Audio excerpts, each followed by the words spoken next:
શરદી, ઉધરસ અને કફ દૂર કરે તેવી 3 in 1 કેન્ડી બનાવવા માટે આમળા, આદુ અને હળદર લેશું. તો મેં અહીંયા વ્હાઈટ હળદર ને યલો હળદર બંને લીધી છે. એકદમ સરસ હેલ્ધી બને છે. બજારમાં પણ આવી કેન્ડી નહીં મળે. એને ચોપ કરી મિક્સર જારમાં એડ કરી દેશું. થોડું પાણી એડ કરીશું અને બ્લેન્ડ કરી લેશું. એકદમ સ્મૂથ આ રીતનું બ્લેન્ડ કરવાનું.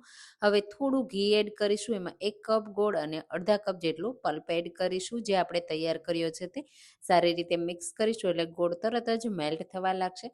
અહીંયા આપણે એકદમ સરસ ક્રિસ્ટલ પડે ને એવી ચાસણી તૈયાર કરવાની છે. તો આ રીતે ગોળ મેલ્ટ થઈ જાય અને આ રીતે એમાં બબલ્સ આવવા લાગે ને પછી ચાસણીને આ રીતે ચેક કરી લેવાની. એકદમ ક્રિસ્ટલ થવા જોઈએ.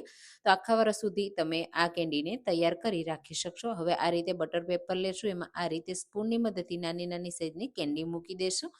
અને પછી સ્ટીકની મદદથી તમારે સ્ટીક પણ લગાવી દેવાની અને તમે એમ જ પણ રાખી શકો છો. 1 કલાક માટે ઠંડી થવા દેશું. પછી આપણી કેન્ડી તૈયાર છે. થોડી આપણે શુગરથી કોટ કરી અને સર્વ કરીશું. દરરોજ બાળકોને એક આપજો, એકદમ હેલ્ધી થઈ જશે.